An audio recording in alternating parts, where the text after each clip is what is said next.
Thanks very much for having me. It looks like it's been a great lineup so far, and I'm happy to be able to contribute to the discussion that we're having today. So what I want to do is talk a little bit about our work in the Mayor's Office of New Urban Mechanics, talk a little bit about things that we've learned, and then use some examples to illustrate how these learnings are borne out in the work that we do every day. So I guess it's the format been to leave the questions to the end, right? Okay, so we'll do that. Okay. If someone has a burning desire, yes, if someone has a burning desire to interrupt, please do. I'm very, very interactive. I may not say the same thing, though, if you interrupt and take me a different direction, but it'll still be interesting, I think. So, obviously, I mean, you're all here. So the world has really begun to realize that if you want to work on the big challenges that our species faces, increasingly, cities are the place to do that, right? It's the place of highest leverage. You've got the people, you've got the resources, often you've got the will, the political will. And so everyone is trying to figure out how do you work in cities to take on these big issues. Issues like crumbling infrastructure, climate change effects, and I think I buzzed by one, did I? And obviously multi-generational poverty, right? These are all big, heady, difficult issues, thorny issues that takes a lot of effort, a lot of different perspectives to solve. One thing I should say, none of these pictures are Boston, right? So this, so this is New Orleans. Actually, there's two from New Orleans. That's New Orleans as well, and that's Detroit. These are more for effect than anything you need to worry about here in the city, but you never know. And what's interesting about all of this is that it's not clear at all, especially from someone working inside local government. Our government is set up in the right way to be able to take on these big issues. That's a big challenge for those of us that do this kind of work. And so as a result, many different ideas have been put forth about how to align the resources of cities to take on these big, big issues. One of them is smart cities. The concept of smart cities, there is no one best definition for this. It kind of depends on what you're talking about. But often, in general, the idea is to use data and technology to make the city better in some way. And it is often done in a very kind of set of verticals, right? So you've got smart homes, smart mobility, smart health, smart retail. The challenge with smart cities, when framed this way, is what do you optimize for, right? Now, we don't live our lives, in verticals, right? You don't, leave your smart home and get into your smart mobility system and then engage in the smart healthcare system and then go do some smart retailing, right? We don't that's not the way this works. We live like that, right? We live across systems. And so this is an ongoing challenge with this way of seeing the world and also trying to solve these urban issues. So as I said, the question is, what do you optimize for, right? Is there one variable that you're trying to make better in the hopes that you'll be able to kind of fix the entire system? Interestingly, an old boss of mine had a way of thinking about this issue of what you optimize for. This is Tom Menino, our former mayor, Mayor Tom Menino, and he was famously a Luddite. He had I wouldn't even say a love-hate relationship with technology. It was mostly just hate. But he was amazing in that he did have a very strong sense as to what our job in government should be about. And if I had ever had the opportunity to ask him this question of like, what do you optimize for? I believe that he would have answered right away. It is the impact on people. How do people live their lives, right? So this is a mayor that was passionately committed to quality of life in his city, and he imparted that same spirit. I think I have a few of my current and former colleagues here. We all had that same sense. It was very palpable. So here we have this sort of very kind of Luddite mayor driving change and innovation in his own way. And over the years, we've seen lots of other cities as well. So it's not only Boston that thinks in this kind of unusual way of trying to create these kind of people-centered cities and communities. We've seen this way of working and thinking across the world. It's a little bit fuzzy, but this is a field scan that was done a few years ago by the Parsons School, and essentially the idea is to kind of map out the network of these public innovation labs. Some of these exist in the public sector, some of them in the for-profit sector, some of these are nonprofit, and mishmashes of everything in between. But what is clear from this is that this is really, and this is very much out of date. This was done in 2013. And what's interesting about these organizations is that they are dedicated to trying things, right? So these aren't sort of theoretical think tanks that are churning out papers constantly. That's not what these groups are doing. These are teams that are trying things in different contexts, in different places, to see what will actually work. Let's try it and see. There we are, neuromechanics. And this sea change has been fascinating. I think it's really kind of changed the landscape. You know, it's no longer when you think of the way that we used to think about solving these big kind of species level issues. We generally used to think about them that you needed the United Nations and you needed sort of multilateral, negotiations between, very big countries with lots of money. But increasingly, these are attempts at driving change that are very local, or hyper-local in a lot of ways, where people are just rolling up their sleeves and saying, maybe Boston University and the city of Boston should get together to solve some of these issues, because we all have a big influence and a big interest in what happens here. And that's exactly what we've begun to see. The good news for us is that our new boss, Mayor Marty Walsh, has the same vision. It's been interesting to me. He's a very different guy than Mayor Menino, but in a lot of ways, their orientation is the same, right? It is about livable communities. It's about people-centric communities. So we've been doing this work in neuromechanics. I haven't told you the story of neuromechanics. Well, the very brief story. So a few years ago, it helps to actually have the picture of Mayor Menino there.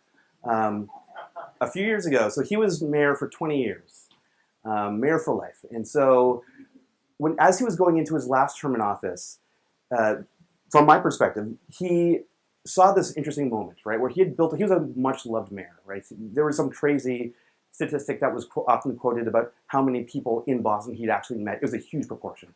But he was very interested in trying to figure out what do you do with that kind of political capital, right? You could do almost anything. And he did many things, frankly. But one of the things he wanted to do was to kind of capitalize on an observation that he'd made many times and sort of said to us, those of us that worked there at the time, many, many times. And it is that it's not enough. If all you're doing today is what you did yesterday, you're not delivering value to the public, right? Our job has to be about taking an aggressive approach to driving change for the benefit of our community. And so that was the starting point for my team, the Mayor's Office of New Urban Mechanics. The name, obviously, you can see sort of where the name came from. Back when he was first elected in '94, he was given the nickname the Urban Mechanic. I think it wasn't meant kindly, but he took it and he owned it. And it was really intended, I think, to capture his very nuts and boltsy approach to city living, and to also what he saw as the role of government, and certainly of mayors in cities. It is to focus on the needs of people. We are in local governments. It's strange in this country that we use one word to mean the federal government, state government, and local government. We do radically different things at each of those levels of government. In local government, we're mostly a service delivery agency, right? We pick up garbage. We make parks safe. We are very much about point of sale kinds of things. And so it turned out that when he was first developing this idea, people were critical that this way of thinking and working in local government would be effective. But 20 years later, I would say that he proved the point that it was an incredibly effective approach to kind of not only making the city and the community stable, but also charting a path for growth into the future. So he created the Mayor's Office of New Urban Mechanics. Our job is to invent the future of city services. There is no guide rails in terms of you must focus on education or these three things. It's really everything. And that was done intentionally. There is the sense that we need to have flexibility in how we think about the things that we work on, where we look for value, and those kinds of things. So that was sort of the origin of the Mayor's Office of Urban Mechanics. So, as I said, our purview was very broad in terms of what we do and how we do it. We've learned lots of lessons over the years, right? We've learned how to do things well, how to do things not well. And I just want to kind of go through four key lessons, and sort of show how they have played out in the work that we do. So number one, so I'll just briefly state them here and then I'll dive into them in some depth. How you build is just as important as what you build.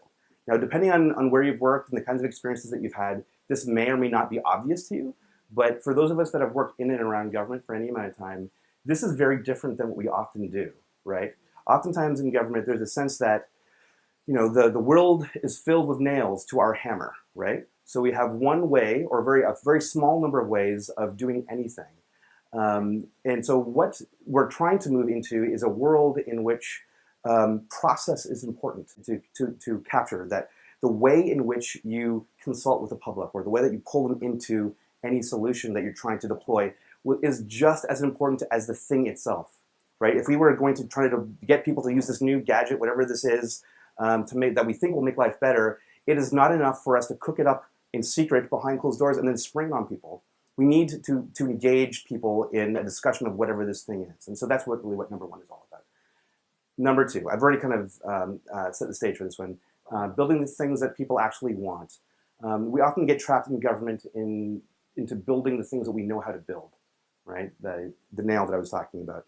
And so instead, we've been trying to, we've learned and trying to promote this culture in government in which we are trying to talk to people or understand people's concerns first and have that drive what we do, at least in part. That's an important one for us. Number three, use technology to build compassion. This also may be counterintuitive to you. Usually when technology enters into the discussion of cities, it is always framed or generally framed in terms of kind of making things faster, better, cheaper, right? It's about sort of process enhancement. And of course, like, those are all good things. Cheaper is good, faster is good. But I think the real opportunity here is actually forging better connections, relationships between people. When I think of what the last several years or last couple of decades of technology has meant, it has increasingly been about making the networks between us more clear or more explicit, rather than something that we don't even think about very much. And so when I think about the value that technology can bring to this space, it is about forging these kind of social ties.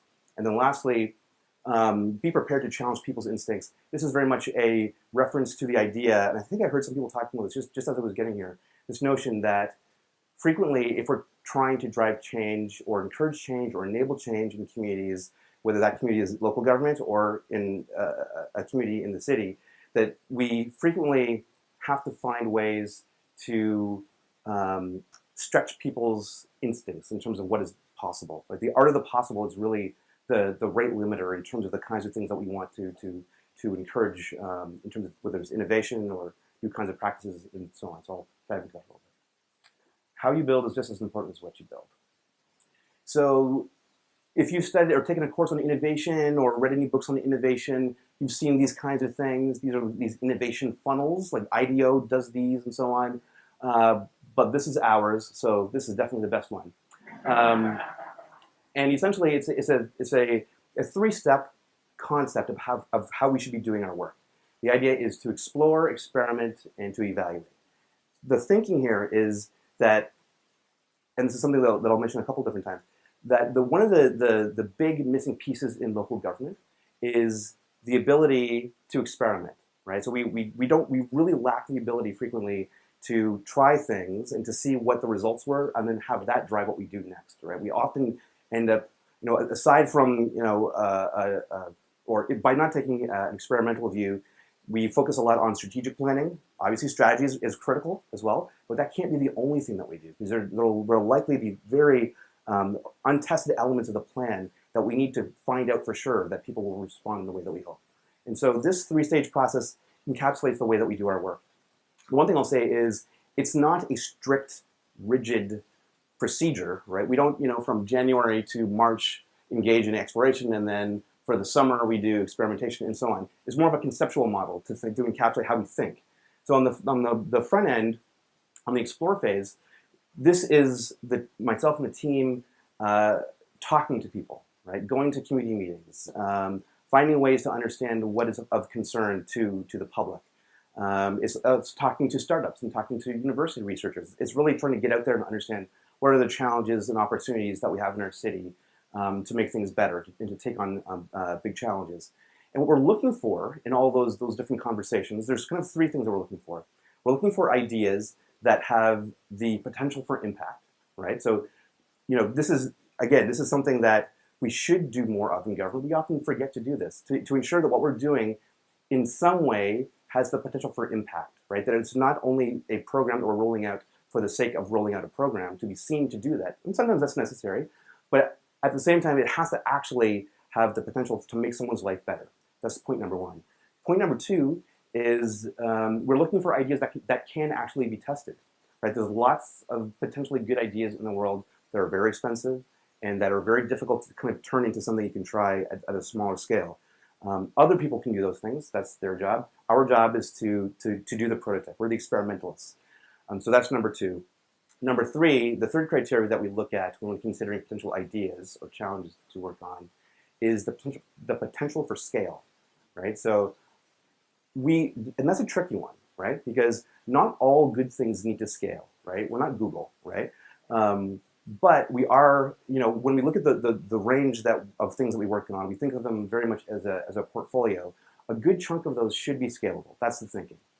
You'll notice also I stay away from numbers. I'm not a numbers person. So I'm not going to give you proof of anything. So if we can find projects that kind of pass those three criteria, we then move into the next phase, the experimental phase.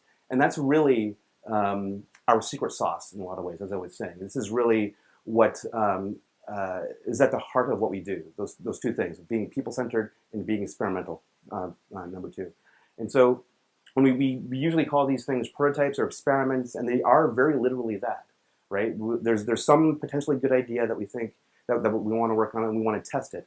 So we'll pick a physical context, a place, maybe it's a school or two schools or whatever it is, or a particular neighborhood, and we're looking for an effect, right? Well, then we run the experiment.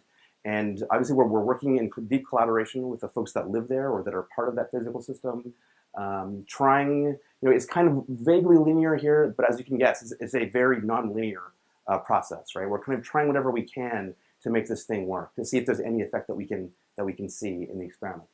And then once we've generated some output, some data about this particular program, product, or service, we then move into this next phase, which is sort of taking a deep look at it to try to understand, did it work or did it not? If it didn't work, obviously we try to shut it down. We're sort of like a fail-fast psychology. But on the other end, if it does work, our job then becomes one of supporting the scaling. I will say in the old days, we have some members of the team that were formerly consultants, and so there was often an effort to try to kind of put things into a nice little box, and we don't do that anymore. We used to say that we do the experimental work, and then we hand it off to whoever is down here. So it might be the police department or the public works department, whoever is the scaling agency.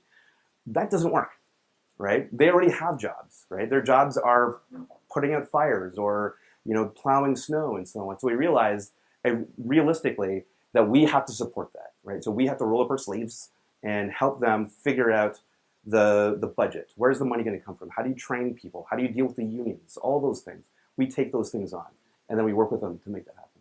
I'll say that most often, this issue, or very often, the issue of failure is really key in a lot of ways. Innovation requires the potential for failure, right? Risk is inherent in doing anything for the first time or doing something in a different way. And I'll say that local government traditionally has not had a mechanism for managing failure, for managing risk. And that's essentially the role that we stepped into. Sometimes we're called the Department of Failure, or I think I could say that we're the Department of Yes. But the idea here is that there has to be some way of managing the failure of any particular project. And so that's a large part of what we do. If you're a middle manager in public works and you've got some great idea for using lasers to melt snow. So that's actually not all that far-fetched. Years ago, one of our mayors, there's a famous memo on the internet, you can find this. He came up with the idea of using flamethrowers to melt snow. And he went and asked MIT to figure that out. Yeah, we wouldn't have done that.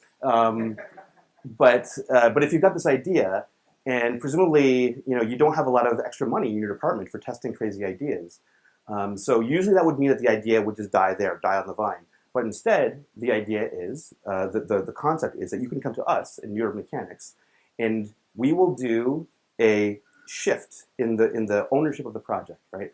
You still say involved because you're the expert, right? We need you to do the work. But all we do is change the branding of the project so that if somebody were to ever do a Freedom of Information request on us, that project would never not show up anywhere on the Public Works budget. It would show up in our budget or in our stable of projects. And the thinking here, and I think it does work, my sense is it works quite well, that this way you don't need to worry about the negative consequences of failure, right? So if whatever the laser thing doesn't work, you don't have to worry about getting a nasty phone call from the mayor, from the press, from the public about how you're wasting money. We get those calls. They're not fun calls. But I will say that we have framed New York Mechanics. We've created a particular brand, which is all about risk-taking and creativity and the potential for failure. So when we do get those calls, and we do, it's a very different kind of back and forth, right? The line of questioning is typically, tell us what you were hoping to learn in this project and why lasers and all these kind of things. A very different back and forth. And so that's an important aspect of what we do in New York Mechanics. Number 2, build things that people actually want or need. So this is one of my favorite examples. Can't quite see it because that's the whole point, is that it's difficult to read. So up until 2012, this was the primary document that you had to read if you were if the parent of a Boston Public School student, right? If you had to register your kid for school, this is what you had to read. This was actually 2 of 4 pages, so it folded down. And we have a very complicated public school system in Boston, and for lots of very good reasons. We've had a strong history of equity gaps and differences in performance that go back many, many, many, many years. And so as a result, there have been a number of tweaks introduced to the Boston Public School system to allow for that, to kind of level the playing field, which is great. But on the flip side, it has created a very complicated system to kind of respond to those issues and social dynamics. And so the thinking, years ago, back before my time, was all things being equal, if you give people, the parents, all the necessary information to make a reasoned decision, that they will make the right decision. And that's absolutely not what happens, right? Because when people look at this, they drop it in fear, right? I mean, this is such a bad user experience that, and this is something we heard again and again in talking to parents, that even the notion of just having to read this would cause them to kind of put it off, right? They'll do it next weekend, next weekend, next weekend. The challenge with that is the first thing that you have to do as a parent of a BPS student is to send into the system your top 3 choices for schools, right? Those top 3 schools that you want your kids to go to. If you don't put your selections in, you're not going to get any of those schools, right? And there's a kind of a black box that works behind the scenes. Again, it was designed by very smart people to level the playing field, but it requires you to kind of get your stuff in on time. And what we heard time and again was that the people that typically, often single parent families, often parents with many jobs to their names, that have the least amount of education, least amount of socioeconomic means, are those that most often don't get this done in time. So it very quickly not very quickly, but it was very quickly obvious that this was a big equity issue in and of itself, even before we started talking about school reform. So we realized there was something that we could do. So we listened very carefully to what the parents were telling us, and they were using very qualitative language. They were using words like they hated or disliked the experience of going through the registration process. And so there's 2 ways of responding to that. The first would be education reform, school reform, right? And that's something that we do and we will continue to do. But that takes years, right? And a lot of time and in terms of people and money and so on. All we did, our way of thinking was to let's focus on the qualitative language. Let's change the experience. And so that's what we did here. So this is Discover, or Discover Boston Public Schools, Discover BPS. This is essentially the Expedia.com of schools, or the Hotels.com of schools. The notion here is very different, right? Where we're not assailing people with information. Instead, we're letting them ease into it, right? We focused on the user experience of the system as a way of kind of lowering the barrier to entry for parents into the system. And as a result, we did a bunch of A/B testing, and we saw very different, people get much further into the system when you have this on the front end that they're interacting with in terms of registration. Now, what's interesting there, and I've kind of said this already, it is that all we've done, or let me say it another way, that behind the scenes of this is basically this, right? This is just mostly a cosmetic change, right? But what we discovered is if you're trying to engage in big system change, it is often most effective to focus on those moments of interaction, those first moments of interaction, because you have to hook people, right? That if it's not enough for me to kind of to give you all the information and hope that you'll do the best thing. You won't, because it's a bad experience. So instead, the idea here is focus on those moments, and you can change the dynamic between the institution and the people that it's trying to serve. An important lesson for us. Number 3, use technology to build compassion. So back in 2009, Boston was one of the first cities around the world to create one of these 311 apps. Are you familiar with these things? So these are apps, right, that, you know, if you see something that's broken, you take out your phone in the app, you snap a photo, and it gathers a bunch of information, sends that to be automatically fixed by the city. And it works. But the idea here was, as much as, you know, these smartphone apps, they're very good at transactional things, right, kind of point-and-click government.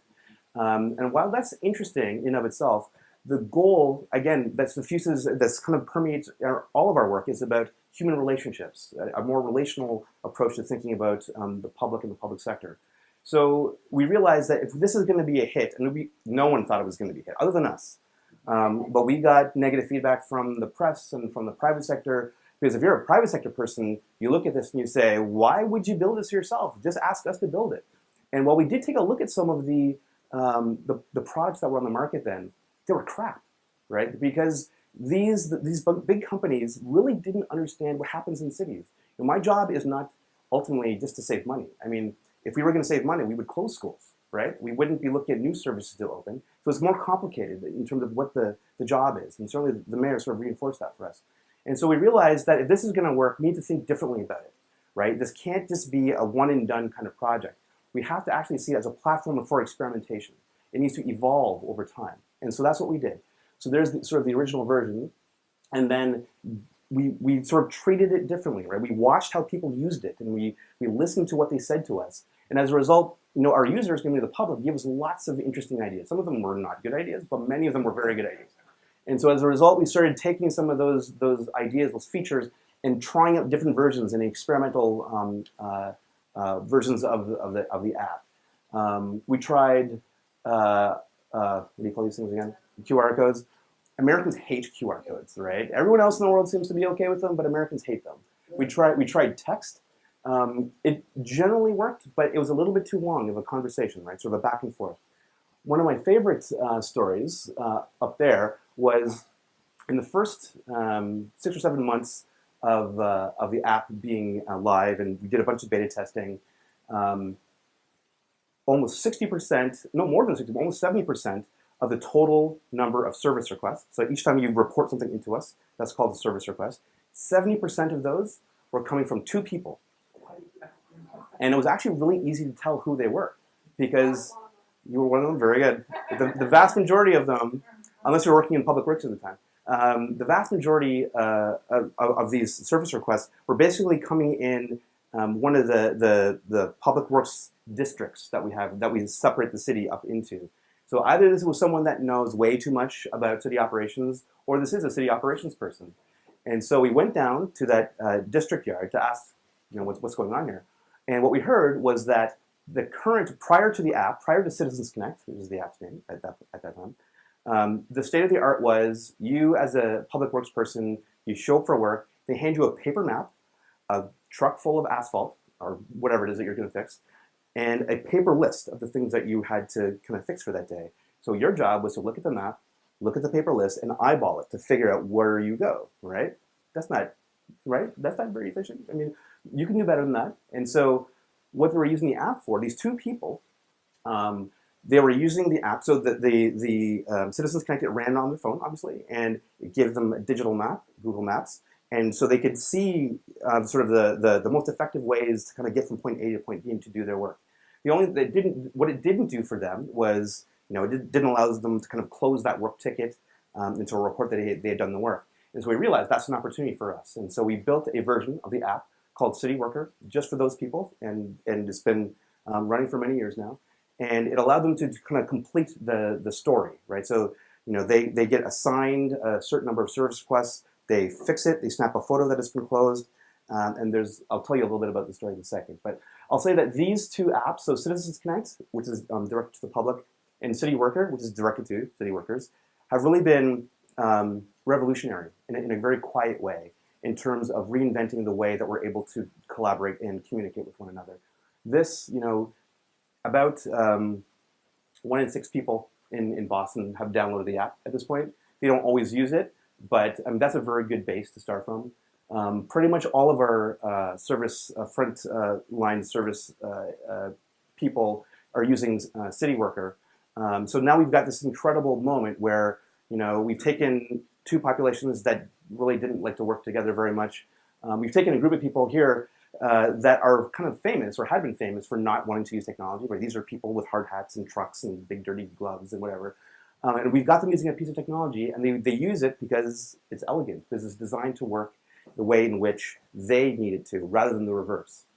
But again, in the background, we were always interested in sort of the relationship between people, between government, public and public sector. So we started an experiment a couple of years ago. So in addition to the closed photo, right, the issue that's been filled in, we also started taking photos of the teams that did the work. Because the theory here was that if we could give you, as an individual, a sense that your thing was fixed not by the faceless bureaucracy of government, not by robots, although robots are kind of cool, that it would change the way that you feel about the experience, right? It would change your qualitative experience of what had just happened. And so we've been studying this question, and it turns out there is actually an effect. Whenever we include, we studied this question with some friends of ours, Ryan and his friends, and we started looking at whether or not, whenever we included the team photo, that had any kind of an impact. And what we saw was that whenever we include the team photos, those people that when you receive the fixed item with the team photo in it, the rate at which people will report goes way up by 60%, more than 60%. When we include the team photo, the range of things that people report, is it a pothole, graffiti, a broken streetlight, that goes up by 35%. And the overall effect lasts for 13 months or so. So in terms of like building relationships, I wouldn't necessarily call this trust or compassion in the most general sense, but I would claim that this is somewhere on the continuum of changing the way that people think about what government does and sort of the relationship and the way that they feel about government and so on. For those of you that have lived here for any amount of time or been interested in cities, civic dialogue is problematic in cities, right? So often, this is sort of at its worst. Maybe punching each other would be at its worst, but this is close to worse, right? It's a technology that's 400 years old in a sense, right? The town hall meeting is an old technology that in a lot of ways we still use and keep hoping that it will work, but it often doesn't. It always disappoints. And so this is another moment where we think about the relationships between people, certainly between public and the public sector, but also laterally across the public also. And so we realized by taking some observations of this, we noted a few things. And so we worked with a research group at Emerson College, the Engagement Lab, and we noted a few things, one of which was that this often happens when there's a low level of knowledge about the issue in the room, right? Where people often don't know a lot about the details of something. It encourages people to grandstand because that is the easiest way to make themselves heard. They can't make a reasoned argument, so they end up sort of trying to hog the limelight. And so we had this idea that what if you could take the learning component and treat it differently, right? So usually what happens here, or what will often happen here, is that we'll send out flyers or PDFs for people to read before coming to the meeting, and it doesn't work. I mean, who wants to read some PDF at 4 p.m. at night when you're going home or whatever? So we thought, what if it was actually fun to learn about these issues? And so in working with the Engagement Lab, we turned the learning component into a game, right? So this is a game called Community Planet. And essentially, just like any game, it takes you through a series of missions to learn about the topic at hand, with the theory being that if we can communicate as much about the issue as we can, that it'll change the nature of the dialogue. And so and so just like any other game, as they say, you go through missions, you get badges, you get points, and it's a very social game. So you can see other people on the platform. It's not just you in your little weird game world. And when we have people go through the game experience prior to coming together, we get a very different kind of interaction, right? We also, obviously, we did some cosmetic changes to the room. We moved from stadium seating to kind of more discussion tables. But it's a very different kind of discussion happening, right? People are being civil. No one is standing up for the most part and yelling at anyone. There were some very interesting observations.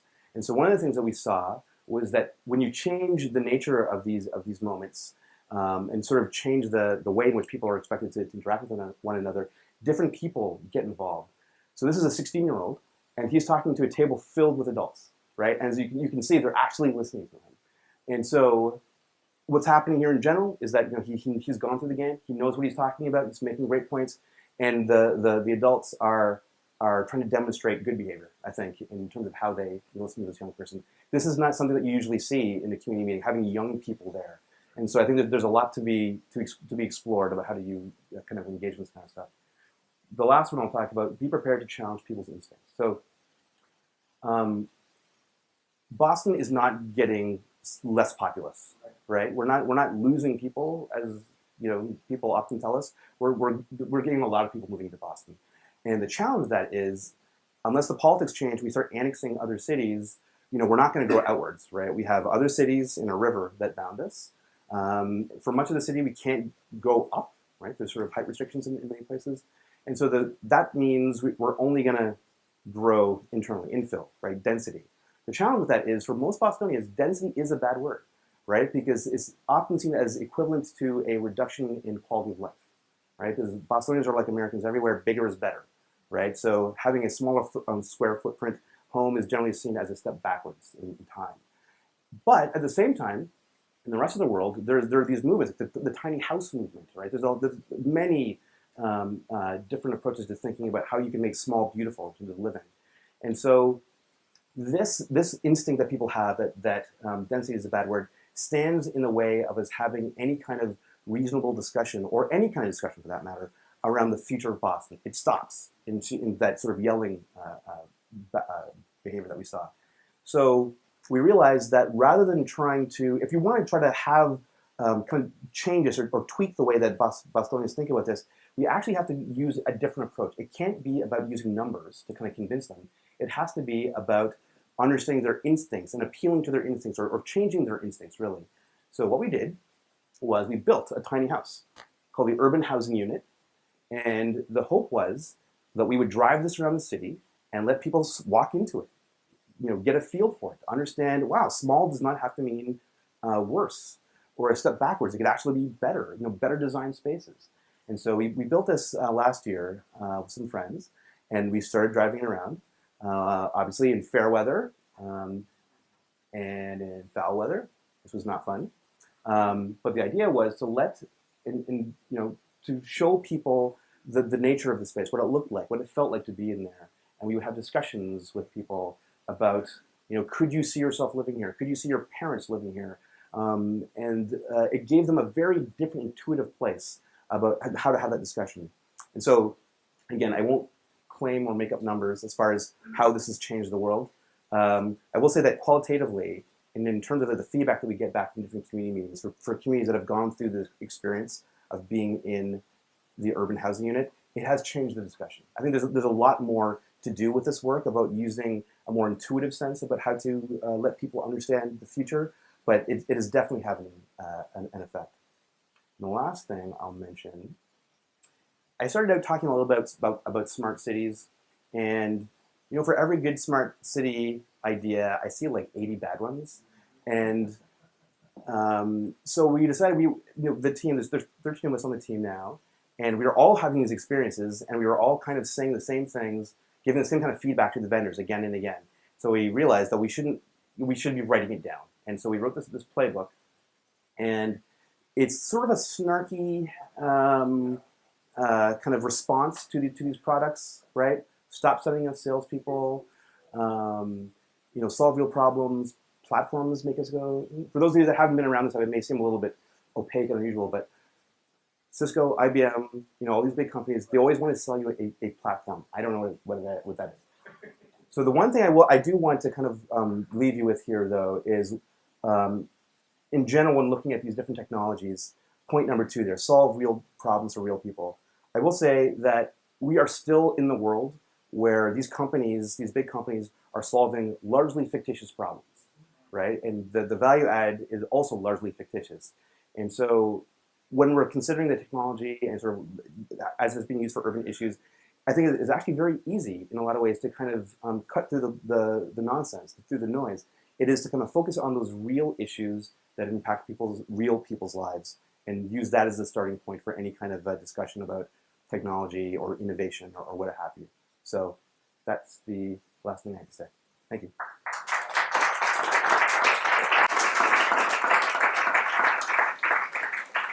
I think we have some time for questions. So I'm in transportation, and in my line of work, I encounter a lot of these smart city proposals. I think you're exactly right, in the sense that there's a whole community of companies that have a hammer. Each of them has a hammer. Yep. Each hammer's a different color.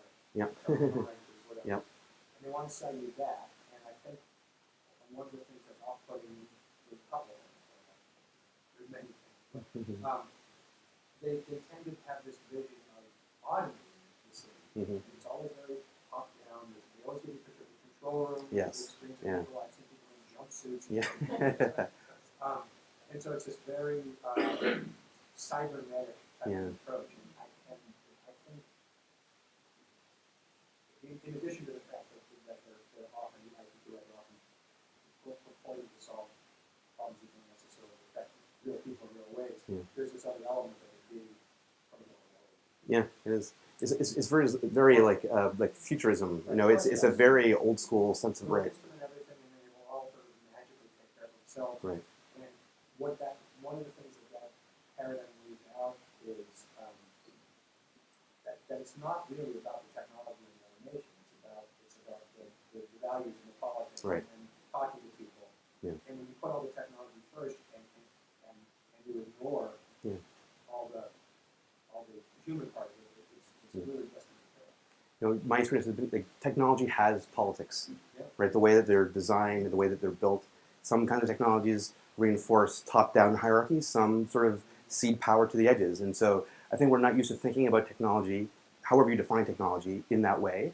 But there are things that are built by people, at least so far, so that the technology, like anything else, has an inherent set of values. And I think we need to find a way to start talking about that as a way of critiquing these ideas.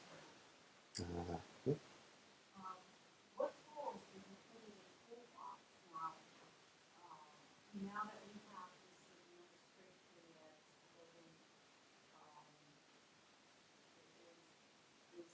is not connected to the reality of the democracy.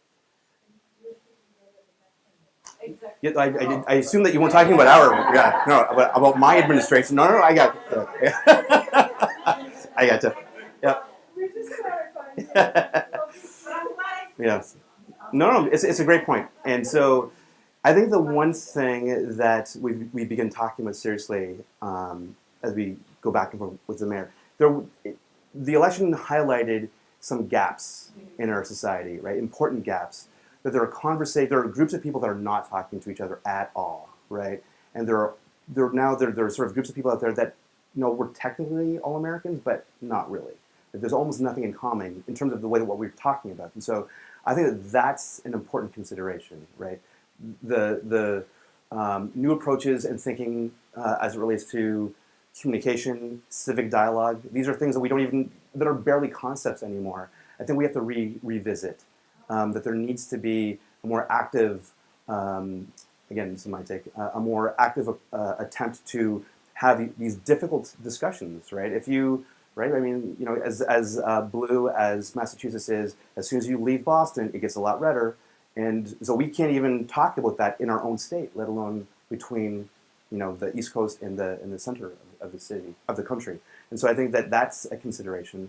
I think there's lots of tools there. So in general, I am bullish of design and design processes, human-centered design and human-centered thinking as a way of getting beyond, this is my thing, this is your thing, and there's no connection between them. The process is really key. Cities I think of as really about the processes that happen, local governance, all these different things, and so we often forget that. And so I think there's a moment here where we can sort of reconnect with that idea and look at, what can we be doing differently to talk to one another.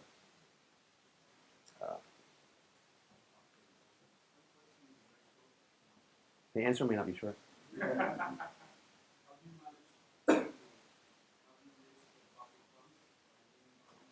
Yeah. Yeah. Yeah. Yeah. Yeah.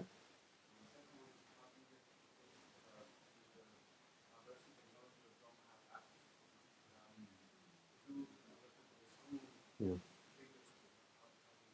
Yeah. So the last question first. So the question of the technology divide. I think there's a lot of things that you can do with the technology divide.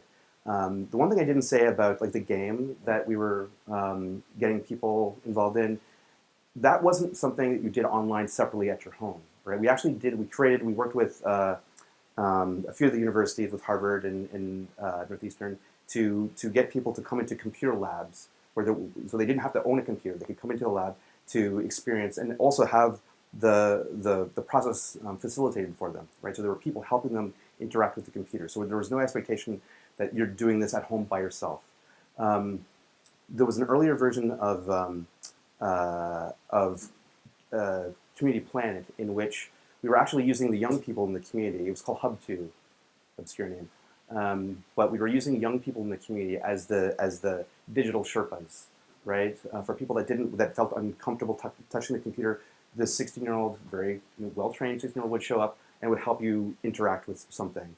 And what was interesting was that was another way to facilitate the dialogue in the community level, because usually you don't have older people. They were usually older people.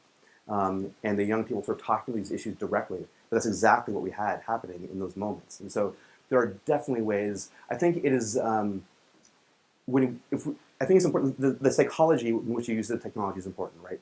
It's not technology instead of something else, right? And so that instead of getting people to come together, they're doing this thing online. I think that is the wrong way to think about the benefits. I think the technology, it allows people to use a different part of their brain, right? If you make it a game, they're definitely it's a different part of their brain for sure, right? That they're using as they go through this. And so I think when you design, again, the importance of design and thinking about who are we trying to serve, what do they have access to, how can they interact, you come up with a very different kind of solution and not just an app that you give away to people. So that's point number one. And then the question as far as funds, one important part of what we do when we think about the risk in the experimentation is that in order to be able to do these kind of rapid cycles of iteration, we have to bring in the time as well as the money, right? Because if I'm testing something at one school or two schools, it's a completely different number than if I'm testing something at 300 schools, conceivably.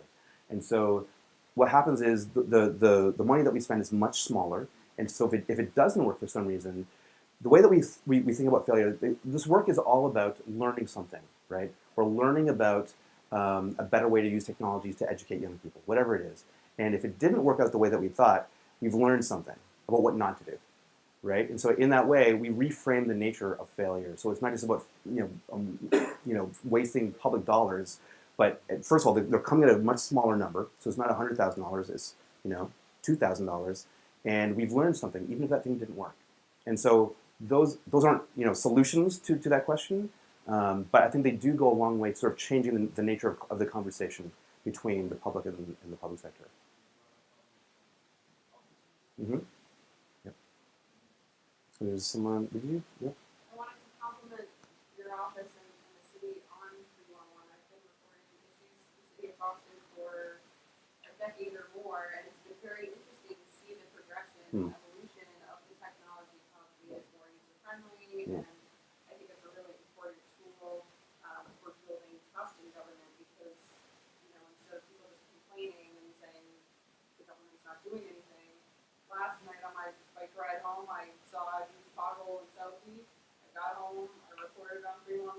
When I got up this morning, I was looking at my email. Hey, the pothole's Yeah. How great is that? So it really helps to build trust because there's that kind of accountability with tracking numbers. And not everything is going to get done the next day, but a lot of things Yeah, are sure. getting done very quickly, and it's terrific to see that. And similarly with the micro housing, I think sometimes when people hear 300 or 400 or 500 square feet or a 3-bedroom that's 900 square feet or any of that, they start to freak out, Right. right? Because they think, where am I going to put my stuff? Right, exactly. But, they're not for everybody, and that's okay. But they could be for a pretty large percentage of the population who's looking for more affordable housing and maybe doesn't have as much stuff. And by you touring around with the unit, which I went and saw in Dorchester, and I was in there with like a whole bunch of other people, it was very interesting to hear how Absolutely. much positive response Yeah. people were having to what was a small housing unit. Right. Partly that might be because it was not surrounded by other housing units, Mhm. so you had all these great, looking out the windows. But I think it helps to kind of Shift the people's conversation. perceptions Yeah. of what smaller living can be like. So kudos to your Thanks very operation and those kinds of experiences. Thanks. In the beginning of the conversation, you kind of spoke to communities and people who are often working a lot of jobs or maybe poor, had access to communication. How has the engagement been between those communities as far as 311? Is there It's a great question. between It's a great question. Studying this question as to who uses 311 or these apps in general.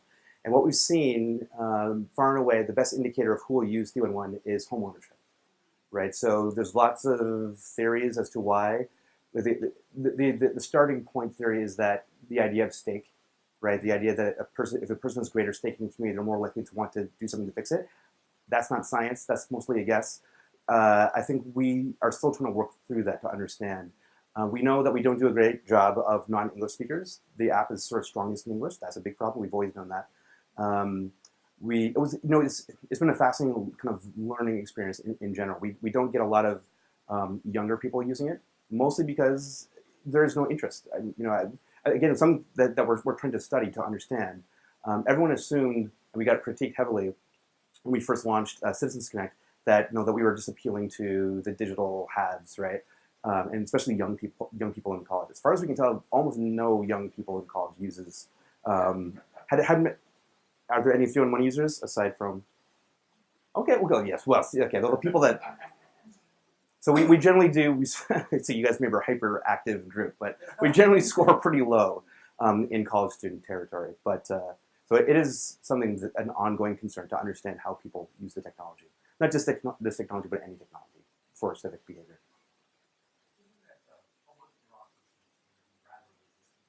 Mm-hmm. Mm-hmm.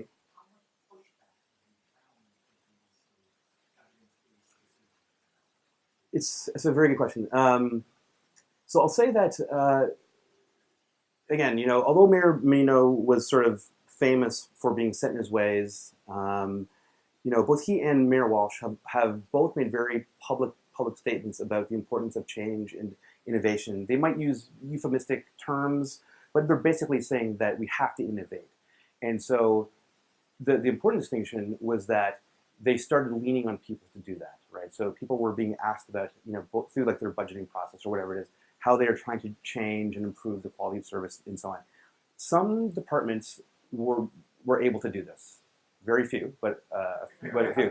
So Brad actually worked in one that was able to do this. But most departments struggle, right? I mean, their job has been to do the same thing every single day. So asking them to do something new is actually not fair in a way. That's never been the job.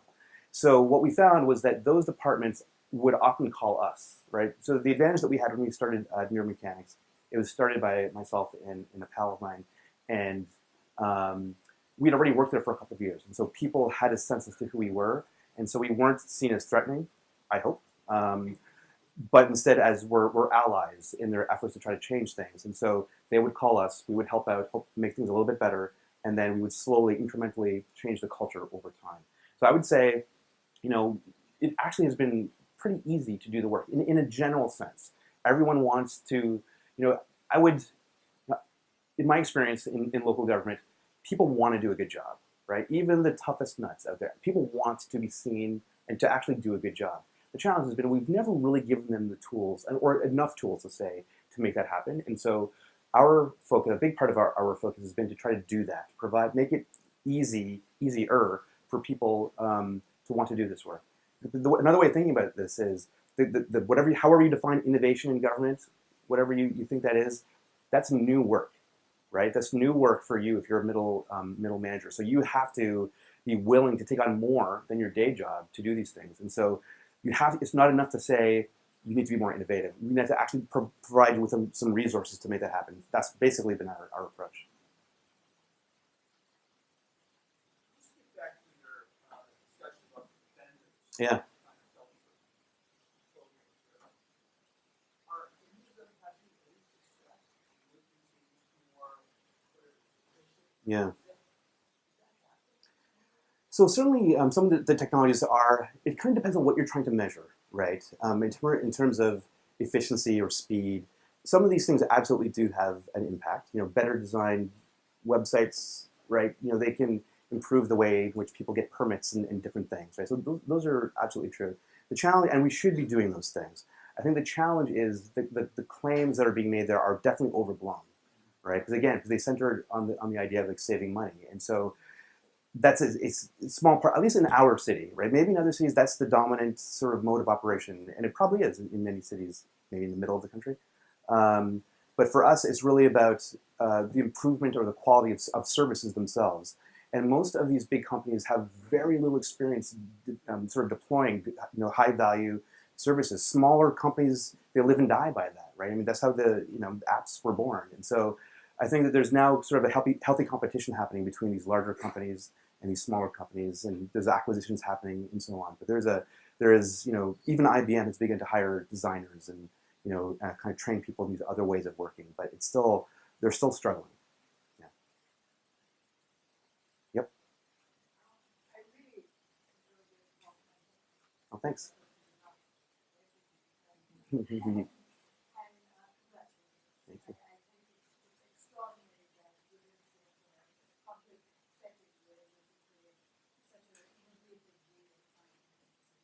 Thank you.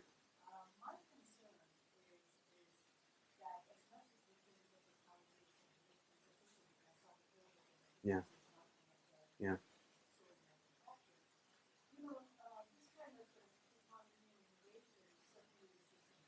Mm-hmm. Mm-hmm.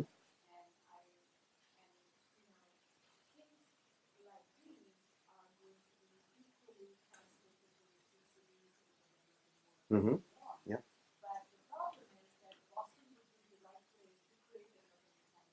Mm-hmm. Mm. Mm.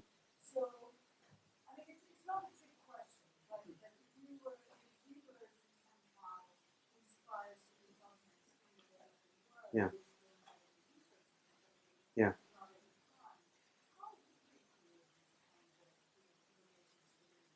It's a great question.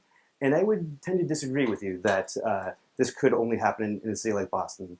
Um, when we created New Urban Mechanics, there was no new money used. I was already working there, so was Chris, and so it was really just a change in thinking. So in general, there's an important concepts to distinguish from one another, right? So innovation is not technology, right? Definitely not, right? And so that's an important starting point, because if you're equating innovation to technology, it means that you're always buying something or building something, right? You're always spending somebody's money, and that's never been our interest. We think about innovation. We've always thought of ourselves as social entrepreneurs, right? We measure what we do in terms of the impact to the community. Sometimes it's easier than others. Sometimes it's harder to do, to understand what the specific impact of any particular thing is. But I would say this same approach, this kind of flexible, dynamic, people-oriented approach, that can be done anywhere. Right? You don't need to kind of pay for things or buy new things. It's really just a change in psychology. What is the role of government? There's some people have a very clear sense as to what that is. It's you pick up the garbage, you plow the snow. You don't do weird innovation-y things. There's a lot of people for whom that is the case. I think that there's this, we're in this moment now of reinvention of our institutions, higher ed. It should be the same thing for government. And I think we shouldn't presume to kind of leap to a particular set of solutions before you've actually done the legwork. I think there's been a huge number, I don't know if they're mistakes, but missteps, I would say, in applying ideas from the private sector to the public sector. I'm gonna about to anger my friends. Chief data officers, chief innovation officers, chief technology officers are bad ideas in local government for the most part. In terms of what I've seen, I think we've got a great one, but it's a very difficult. To what end, right? I mean, my job, our job at City Hall, no matter who is we're talking about, is not data.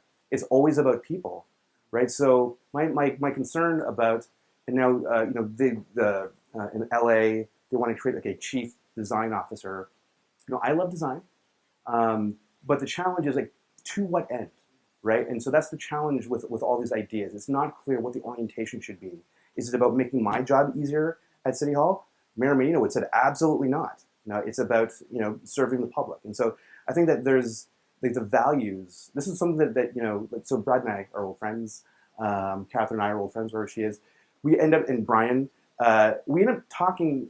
When we have like private conversations, we end up talking about like values in one way or another. Like, why are we doing this? And it's unfortunate that we don't, as a sector, have enough time. We don't have moments where we can say that. Right? We're motivated by impact of people, and I think that the job doesn't ever give us an opportunity to say that, or not very often. It's always about the bureaucracy. It's always about the rules and the policies. But that's not why we're in this, right? I don't love policies, right? I love people, and so I think that there's a way of changing the language and some of the concepts, adapting the concepts. And just to remind yourself, this is a separate field of inquiry and work, and that there are best practices that are unique to this space, and that we need to not shy away from that. Would be my take on it. Okay. Nice. Perfect.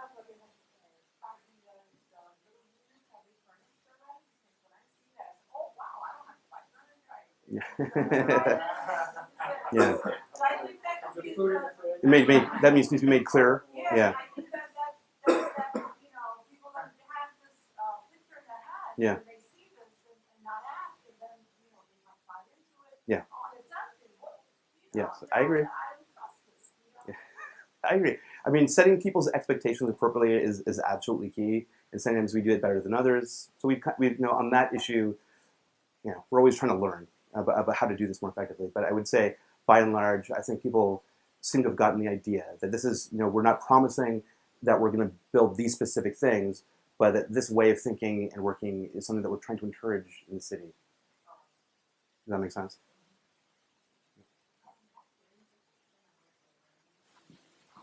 Yeah, so it is.